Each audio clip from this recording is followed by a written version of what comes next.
So it's been around a month since I released my last sample pack, which was Dreamy Lo-Fi Hip Hop Volume 2. I was really happy with how the pack turned out, and the reception it got was great, so thank you everyone for downloading the pack and using the samples. And for those of you who missed it when the pack launched, there was also a competition with it to remix some of the stems from the pack, making a beat out of them, for a chance to win some Dynamic headphones, some Submit Hub credits, and some store credits for my shop to buy sample packs and merch like this hoodie. So with the help of lo-fi legend Eldre and chill hop guru Evil Needle, we've managed to come to a decision and picked 3 winners for the competition. So I'll be breaking that down at the end of the video, and before I do that, I thought this would be a great opportunity to talk about the process of making sample packs, how I do it, why I do it, the sort of sites that I use to sell them, and the processes of putting them together. So first I'm going to be talking about that. If you want to skip ahead, I'll put the timestamps in the description down below so you can jump to different bits or jump straight ahead to the competition results. So yeah, I'm just going to start off by talking about why I think as music producers and musicians you should really be thinking about making sample packs and getting into the sample pack game. So when it comes to sample packs, I think there are 3 main reasons why every music producer should really consider getting into the sample pack game. The first one being the most obvious one, which is it's another income stream, and as musicians, if you're wanting to take it full time, or if you're already full time as a musician and you just want a little bit more security, having as many income streams as you can manage is really important. And with sample packs, obviously you've got to put the work in to create them, but usually as musicians we've often got the gear to do so already, so it's just a matter of putting it together, putting a bit of time into the branding and marketing and selling of the pack, and then it starts to become a passive earner, so it's not that much effort to do. And diversifying your income is such a big thing, with companies like Spotify having such heated press at the moment. You never know when something's just going to take it that little bit too far and cause it to crash. So if Spotify crashed, could you afford to live off your other income streams? For me, the question was initially no, that was my main source of income. So now it's just a matter of building up other streams of income that I've got more control over, so I sort of have a little bit more stability as a musician. So obviously sample packs are going to make you some money. How much money depends really on the audience size, how long you've been doing it. Have you built up an email list? Have you built up an audience for your sample packs?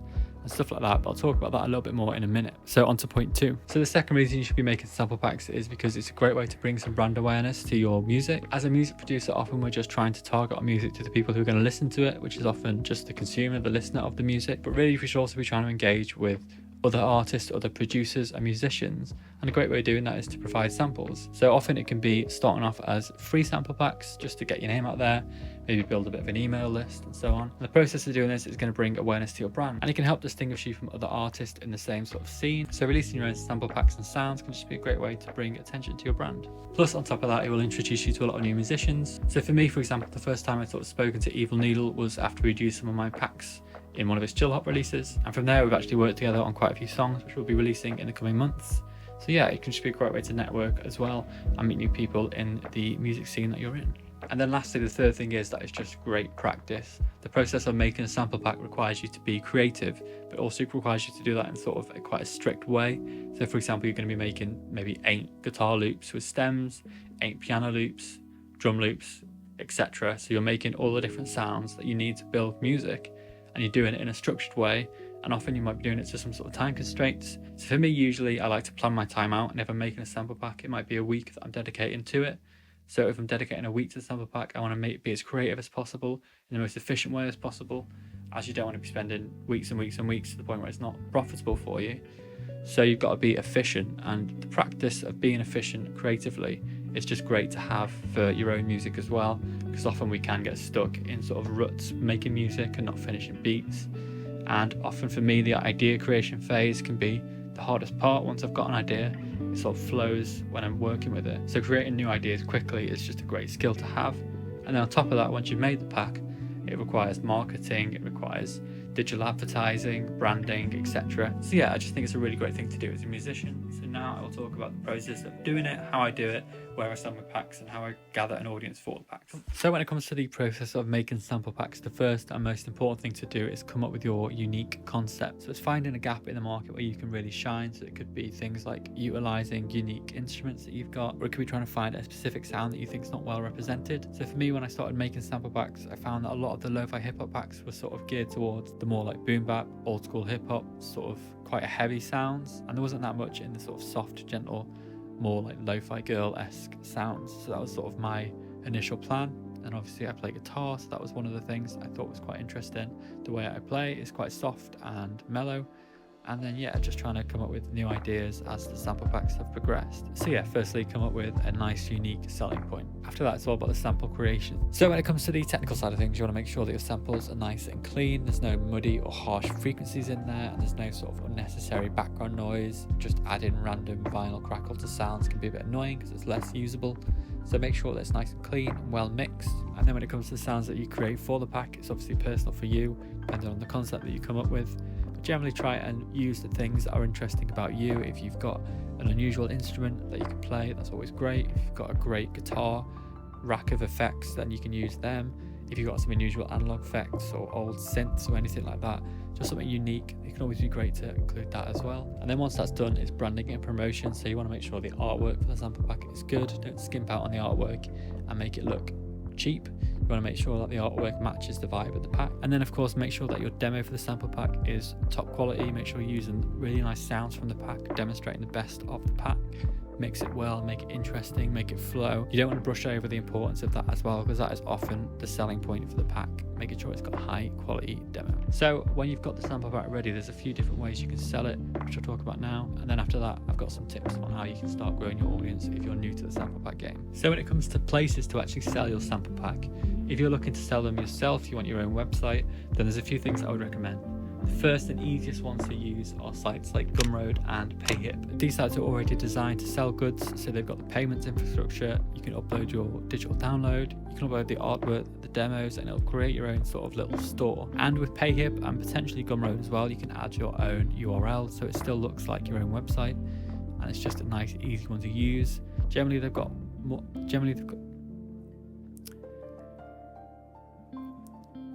sites like that have all got their own different fees. Some of them both of them I would recommend. The Payhip's the one I ultimately went for. I found it had better fees.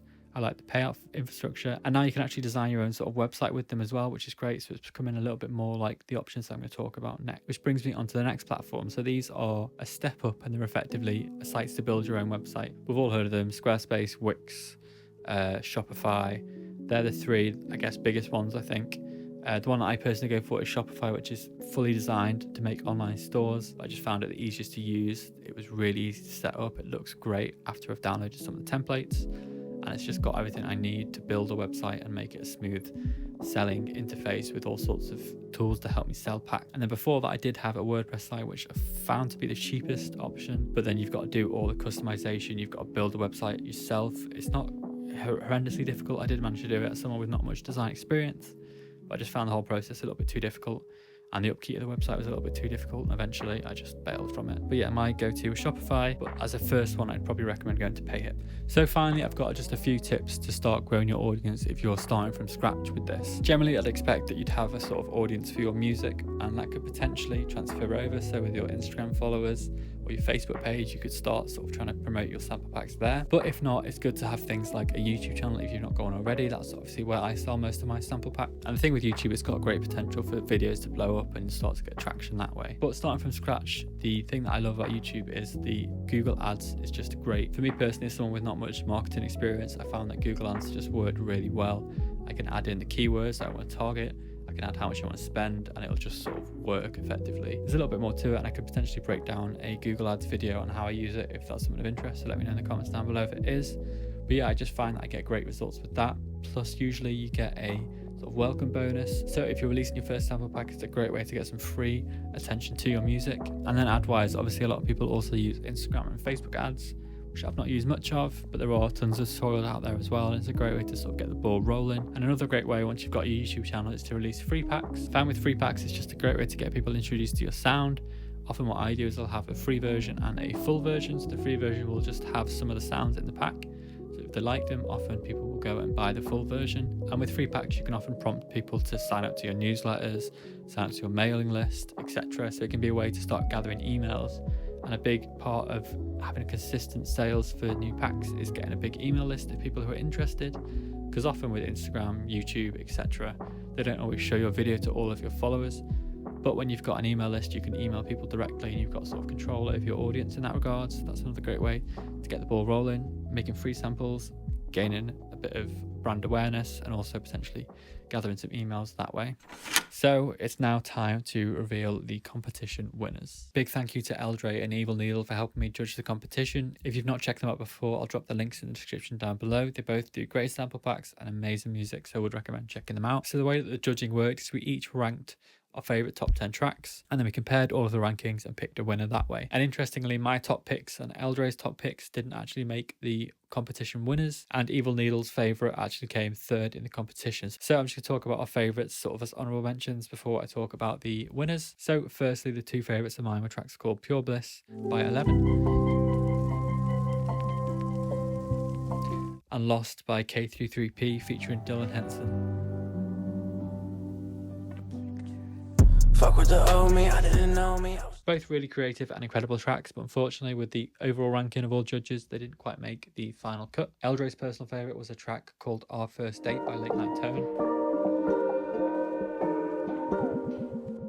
Another lush, amazing track. And then finally, Evil Needle's favourite track was a track called Mountain by Matthew J. Beckett. And congratulations, because this was also the third place prize. So this is what the track sounded like.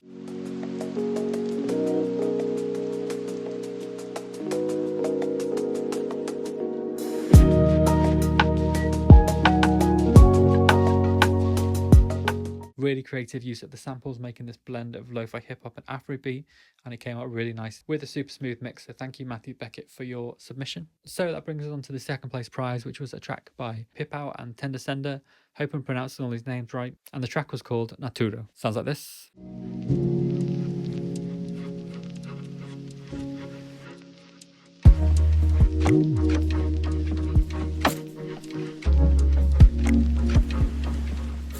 Again, another really creative use of the samples. The track was really nicely mixed and put together, and it had sort of a lush texture and electronic softness to it. And that brings us on to the winning track. So congratulations, Creature Sonore, for your track Forest Memory Lane. This track was received really well by Eldre and Evil Needle and myself. It's blended a lot of these samples from the pack as well as some additional stuff really nicely. It's just super soft and dreamy, and the track sounds like this.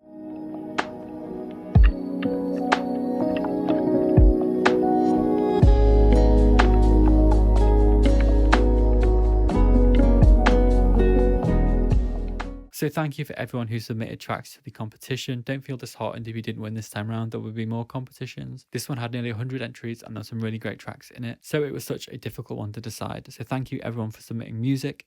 There will be more competitions and more prizes in the coming future. So be sure to subscribe and hit the notification bell to know about that first. And congratulations to the winners. I'll be in contact with your prizes information soon. So yeah, thank you everybody for watching, and I will catch you next week.